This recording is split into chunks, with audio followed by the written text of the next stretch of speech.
Uchunguzi wa ITV umeonyesha kuwa hali ilikuwa shwari kuanzia asubuhi, lakini ilipofika saa 4:30 baada ya waziri wa nishati na madini kusoma hotuba yake, ndipo vurugu zilipoanza kwa baadhi ya barabara kutopitika kwa kuwekewa magogo na matairi yaliyochoma moto, ikiwemo barabara ya Zambia inayojengwa kwa ufadhili wa Benki ya Dunia. Aidha, jengo la CCM wilaya Mtwara vijijini pia limechomwa moto.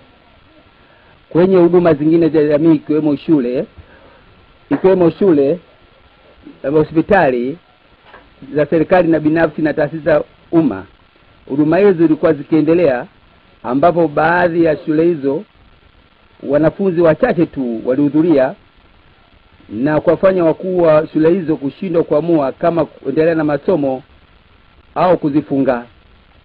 Nikiripoti kutoka Mtwara ni Modestus Mwambe, ITV.